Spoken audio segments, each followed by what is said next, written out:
പഹൽഗാം ഭീകരാക്രമണത്തിൽ പങ്കെടുത്ത ഈ തീവ്രവാദികൾ കാട്ടിനുള്ളിലേക്ക് ഒളിച്ചു പോയെങ്കിലും അവർക്ക് സ്വന്തം ജീവൻ ബലിയർപ്പിക്കാൻ യാതൊരു മടിയുമില്ലാത്ത ആൾക്കാരാണ്. കാരണം ജിഹാദിൽ പങ്കെടുക്കാനായിട്ട് എത്തി എന്നുള്ള രീതിയിലായിരിക്കും അവർ ഈ ആക്രമണമൊക്കെ നടത്തുന്നത്. പക്ഷേ ഇവർക്ക് നമ്മൾ തിരിച്ചടി നൽകുമെന്ന് പ്രധാനമന്ത്രി നരേന്ദ്രമോദി പറഞ്ഞിട്ടുണ്ട്, പ്രതിരോധ മന്ത്രി രാജ്നാഥ് സിംഗ് പറഞ്ഞിട്ടുണ്ട്, ആഭ്യന്തരമന്ത്രി അമിത്ഷാ പറഞ്ഞിട്ടുണ്ട്. അതുകൊണ്ടാണ് 15 ദിവസങ്ങൾക്ക് ശേഷം കൃത്യമായ തിരിച്ചടി നമ്മൾ നൽകിയത്. ഓപ്പറേഷൻ സിന്ദൂർ എന്ന് പേരിട്ടിരിക്കുന്ന ഈ ആക്രമണം ശരിക്കും പറഞ്ഞാൽ ഈ തീവ്രവാദികൾക്കുള്ള കടുത്ത അടി കൂടിയാണ്. കാരണം സുമംഗലികളുടെ സീമന്തരേഖയിലെ സിന്ദൂരം മായ്ച്ച ഈ ഭീകരാക്രമണത്തിന് നമ്മൾ ഓപ്പറേഷൻ സിന്ദൂർ എന്ന് പേര് നൽകി. ഒപ്പം ഇതിനെ നയിക്കാനായിട്ട് 2 വനിതാ ഉദ്യോഗസ്ഥരെ നിയമിക്കുന്നു. അതായത് കരസേനയിലെ കേണൽ സോഫിയ ഖുറേഷിയും വ്യോമസേനയിലെ വിംഗ് കമാൻഡർ വ്യോമിക സിംഗും. അതായത് പാകിസ്ഥാനിലെ ഭീകരവാദികളെ തീർക്കാനായിട്ട് നമ്മൾ നിയോഗിച്ചത് 2 വനിതകളെയാണ്. അപ്പോൾ ഈ ജിഹാദി പ്രവർത്തനം നടത്തുന്നവരുടെ ലക്ഷ്യം തങ്ങൾ ഇത്ര പ്രവർത്തനങ്ങളൊക്കെ നടത്തിയാലും മറു രാജ്യത്തേക്ക് ചെല്ലും, സ്വർഗത്തേക്ക് ചെല്ലും, അവിടെ ഞങ്ങൾക്ക് ഹൂറികളെ കിട്ടും, മദ്യപ്പുഴ കിട്ടുമെന്നൊക്കെയാണ്. പക്ഷേ സ്ത്രീകളുടെ കൈകൊണ്ട് കൊല്ലപ്പെട്ട ആളുകളാണെങ്കിൽ അവർക്ക് ഈ പറയുന്ന ഈ പ്രതീക്ഷകളൊന്നും ഉണ്ടാവില്ല, അല്ലെ അതൊന്നും ലഭിക്കുകയില്ല. അപ്പം അവരുടെ മതവിശ്വാസത്തെ, അവരുടെ അന്ധവിശ്വാസത്തെയൊക്കെ കൃത്യമായി തകർത്തെറിയുക എന്ന ലക്ഷ്യം കൂടി ഉണ്ടായിരുന്നു നമുക്ക്.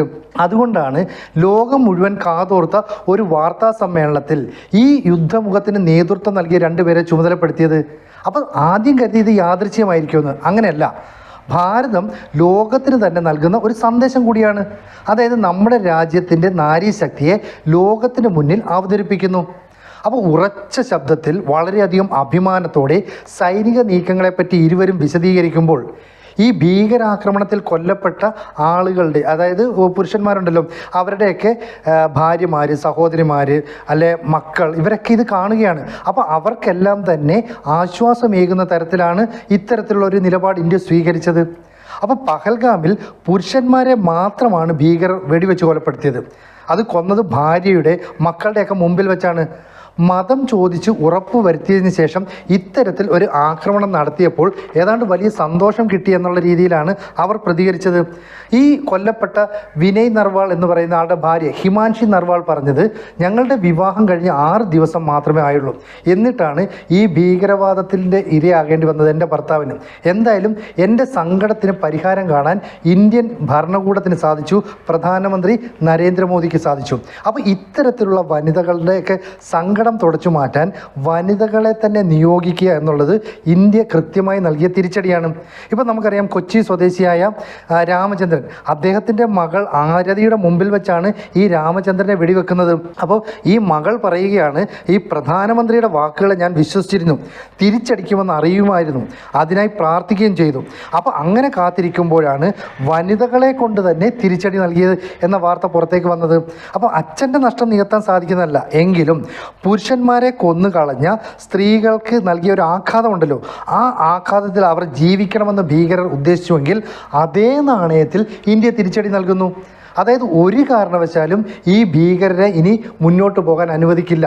കഴിഞ്ഞ 3 പതിറ്റാണ്ടുകളായി പാകിസ്ഥാൻ സൈന്യം, അല്ലെ പാകിസ്ഥാൻ ഭരണകൂടം തന്നെയാണ് ഇത്തരത്തിലുള്ള ഭീകരവാദികൾക്ക്, അക്രമകാരികൾക്കൊക്കെ അവിടെ പരിശീലനം നൽകാനുള്ള സൗകര്യം നൽകുന്നത്. അത് ഈ മോസ്കുകൾ കേന്ദ്രീകരിച്ച്, അല്ലെ മദ്രസകൾ കേന്ദ്രീകരിച്ചെന്നാണ് പറയപ്പെടുന്നത്. സത്യത്തിൽ ഇതൊക്കെ തന്നെ ഭീകര പരിശീലന കേന്ദ്രങ്ങളാണ്. അതായത് ആ രാജ്യത്തിൻ്റെ പ്രതിരോധത്തിനായി മാറ്റിവെക്കുന്ന ബജറ്റിൽ നിന്ന് വലിയ തുക ഇത്തരത്തിലുള്ള ഭീകര പ്രവർത്തനങ്ങൾക്കായിട്ട് മാറ്റിവെച്ചിരിക്കുകയാണ്. അതുകൊണ്ടാണ് പുരുഷന്മാരെ മാത്രമായി കൊന്ന ഈ ഭീകരാക്രമണത്തിന് കൃത്യമായി പകരം ചോദിക്കാൻ 2 സ്ത്രീകളെ, 2 വനിതാ ഉദ്യോഗസ്ഥരെ നമ്മൾ നിയോഗിച്ചത്. ബഹുരാഷ്ട്ര സൈനികാഭ്യാസത്തിൽ ഭാരത സംഘത്തെ നയിച്ച വനിത എന്ന എക്സ്പീരിയൻസ് ആണ് ഈ സോണിയ ഖുറേഷിക്കുണ്ടായിരുന്നത്. 1981 ഗുജറാത്തിലെ വഡോദരയിൽ ജനിച്ച സോഭിയുടെ മുത്തച്ഛൻ കരസേനയിൽ സേവനം അനുഷ്ഠിച്ചിട്ടുണ്ട്. അപ്പോൾ ഒരു സൈനിക കുടുംബത്തിൽ നിന്നാണ് വന്നത്. 35 വയസ്സുള്ളപ്പോഴാണ് Sofiya ASEAN plus multinational defence ട്രെയിനിങ്ങിൻ്റെ എക്സസൈസിൽ ഭാരത സംഘത്തെ നയിച്ചത്. അങ്ങനെ വലിയ എക്സ്പീരിയൻസ് ഉണ്ട്. ഇനി വ്യോമസേനയിലെ വിംഗ് കമാൻഡറാണ് വ്യോമിക സിംഗ്. സൈന്യത്തിൽ ചേരണമെന്ന് കുട്ടിക്കാലം മുതൽ ആഗ്രഹമുണ്ടായിരുന്നു. അപ്പോൾ ആകാശത്തിൻ്റെ മകൾ എന്നു പേരുള്ള ആ പെൺകുട്ടി ഒടുവിൽ വ്യോമസേനയിലെത്തി. അതും എഞ്ചിനീയറിംഗ് പഠനത്തിന് ശേഷം. ഏതാണ്ട് 2500 മണിക്കൂറിലധികം വിമാനം പറത്തി എക്സ്പീരിയൻസ് ഉണ്ട്. മാത്രമല്ല ചേതക്, ചീറ്റ തുടങ്ങിയ ഹെലികോപ്റ്ററുകൾ പറത്തിയിട്ടുണ്ട്. അപ്പോൾ ഇത്തരത്തിലുള്ള വനിതകളെ കൊണ്ട് ഈ പാകിസ്ഥാനിലെ ഭീകരവാദികളെ കൊന്നു തീർക്കണമെന്നുള്ളത് നമ്മുടെ ലക്ഷ്യമായിരുന്നു. അതായത് തഹാവൂർ റാണയെ ചോദ്യം ചെയ്തതിൽ നിന്നുകൊണ്ട് കിട്ടിയ നിർണായക വിവരങ്ങൾ അനുസരിച്ച് 21 ഭീകര കേന്ദ്രങ്ങൾ നമ്മൾ ലക്ഷ്യം വെച്ചു. അതിൽ തന്നെ 9 കേന്ദ്രങ്ങൾക്ക് നേരെ കൃത്യമായി നമ്മൾ ആക്രമണം നടത്തി. ഇതിൽ തന്നെ വ്യോമസേനയാണ് കൃത്യമായ ഒരു ആക്രമണത്തിന് നേതൃത്വം നൽകിയതെന്നാണ് പുറത്തു വരുന്ന വിവരങ്ങൾ. അപ്പം റഫേൽ യുദ്ധവിമാനങ്ങൾ ഉപയോഗിച്ചിട്ടുണ്ട്, അവരുടെ ആക്രമണത്തെ തടയാനായിട്ട് ആകാശ് മിസൈൽ നമ്മൾ ഉപയോഗിച്ചിട്ടുണ്ട്. അപ്പം നമ്മളുടെ ഈ നീക്കങ്ങൾ എന്ന് പറയുന്നത് ശരിക്കും പറഞ്ഞാൽ പാകിസ്ഥാനെ അങ്കലാപ്പിലാക്കുക എന്നുള്ള ഒരു ലക്ഷ്യം കൂടിയാണ്. കാരണം ഈ ഭീകരവാദികളെ നേരിട്ടത് ഈ പറയുന്ന വനിതകളാണ്, ഈ വനിതാ നേതാക്കളാണ്. വ്യോമിക സിംഗ് അല്ലെങ്കിൽ കേണൽ സോഫിയ ഖുറേഷി എന്നീ പറയുന്ന ലീഡർഷിപ്പിൽ നിൽക്കുന്ന വനിതകളാണെന്നുള്ളത് പാകിസ്ഥാന് മാത്രമല്ല അവിടുത്തെ തീവ്രവാദികൾക്കും വലിയ തിരിച്ചടിയാണ്. കാരണം സ്ത്രീകൾക്ക് ഒട്ടും സ്വാതന്ത്ര്യം നൽകാത്ത രാജ്യമാണ് ഇപ്പോൾ പാകിസ്ഥാൻ. അല്ലെങ്കിൽ തന്നെ ഇസ്ലാം മതത്തിൽ സ്ത്രീകൾക്ക് എത്രത്തോളം സ്വാതന്ത്ര്യം ഉണ്ടെന്നൊക്കെ നമുക്കറിയാമല്ലോ. അങ്ങനെയുള്ള ഈ ഭീകരവാദികൾക്ക് ഇന്ത്യ വനിതകളിലൂടെ തിരിച്ചടി നൽകുന്നു എന്ന് പറഞ്ഞാൽ അവർക്ക് ഒട്ടും സഹിക്കാൻ കഴിയുന്നില്ല. അതായത് ഞങ്ങൾക്ക് വേണ്ടി മറുപടി നൽകാൻ ഇന്ത്യൻ ഭരണകൂടമുണ്ട് എന്ന് ഈ ഭർത്താവ് നഷ്ടപ്പെട്ട, സഹോദരൻ നഷ്ടപ്പെട്ട, മകൻ നഷ്ടപ്പെട്ട ഈ ബന്ധുക്കളൊക്കെ പറയുന്നു. അപ്പോൾ സ്ത്രീകളുടെ അല്ലെങ്കിൽ ഈ മക്കളുടെ, സഹോദരന്മാരെ നഷ്ടപ്പെട്ട സഹോദരിമാരുടെ ഇവരുടെയൊക്കെ ഒരു കണ്ണീര് തുടയ്ക്കുന്ന നിലപാട്, നടപടി, അതാണ് ഈ പറയുന്ന ഓപ്പറേഷൻ സിന്ദൂർ എന്ന് തന്നെ പേരിട്ടേക്കുന്നത്. അപ്പം നരേന്ദ്രമോദിയാണ് ഓപ്പറേഷൻ സിന്ദൂർ എന്ന പേര് നൽകിയത്. അതായത് ബൈസരൻ താഴ്വരയിലെ ഭീകരർ വീഴ്ത്തിയ സ്ത്രീകളുടെ കണ്ണീരിനുള്ള മറുപടി, അങ്ങനെയാണ് വ്യക്തമായിട്ട് തന്നെ പറയുന്നത്. അപ്പം മധുവിധു കഴിയുന്നതിന് മുമ്പ് തന്നെ ഭർത്താവിന് നഷ്ടമായ ഹിമാൻഷി നർവാൾ, ഷിമോഗ സ്വദേശി പല്ലവി, അതുപോലെ തന്നെ സംഗീത ഗംബോദെ എന്നിവരുടെയൊക്കെ കണ്ണീരിന് ഇന്ത്യ ഗവൺമെൻറ് മറുപടി നൽകിയിരിക്കുന്നു.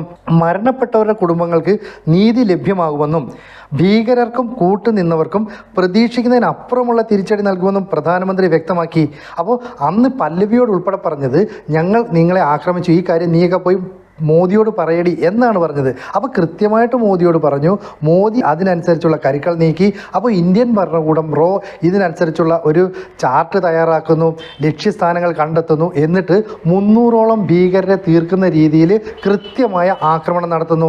അപ്പോൾ പഹൽഗാം ഭീകരാക്രമണത്തിന് ഭാരതം നൽകിയ തിരിച്ചടി എന്ന് പറയുന്നത് അക്ഷരാർത്ഥത്തിൽ ഈ ഇസ്ലാമിസ്റ്റ് തീവ്രവാദികൾക്കുള്ള പ്രഹരം കൂടിയാണ്. കാരണം ഇവിടെ കൊല്ലപ്പെട്ടാലും ഇവർക്ക് മറ്റൊരു ലോകമുണ്ട്, സ്വർഗ്ഗലോകമുണ്ട്, അവിടെ ധാരാളം സൗകര്യങ്ങളുണ്ട്, അവിടെയാണ് യഥാർത്ഥ ജീവിതം തുടങ്ങുന്നത്. ഇതൊക്കെയാണ് ഇവരുടെ മതഗ്രന്ഥങ്ങളിൽ പഠിപ്പിച്ചിട്ടുള്ളത്.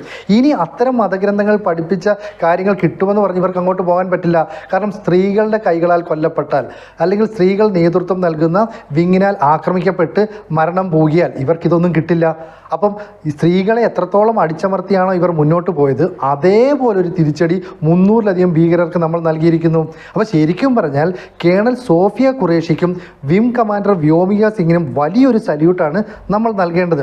അപ്പോൾ ലോകത്തിന് മുഴുവൻ ഒരു കൃത്യമായ സന്ദേശം, അതായത് ഭർത്താവിനെയും സഹോദരന്മാരെയും മക്കളെയും ഒക്കെ നഷ്ടപ്പെട്ട രാജ്യത്തിൻ്റെ വിവിധ ഭാഗങ്ങളിലെ വനിതകൾക്ക് ആശ്വാസമേകുന്ന ഒരു നടപടിയാണ് നമ്മൾ ചെയ്തത്.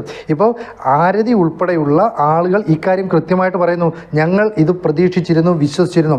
ആ തിരിച്ചടിയാണ് നൽകിയത്. അപ്പോൾ വനിതകളെ ഉപയോഗിച്ച് തീവ്രവാദികളെ, ഭീകരവാദികളെയൊക്കെ തീർക്കുന്ന ഒരു തന്ത്രം ശരിക്കും പറഞ്ഞാൽ ലോകത്തിന് തന്നെ ഒരു മാതൃകയാക്കി ഇന്ത്യ മാറ്റുകയാണ് ഇവിടെ ചെയ്തത്. കൂടുതൽ വാർത്തകളും വിശേഷങ്ങളും നിങ്ങളിലേക്ക് എത്താൻ ABC മലയാളം സബ്സ്ക്രൈബ് ചെയ്യുക, ബെൽ ബട്ടണും അമർത്തുക.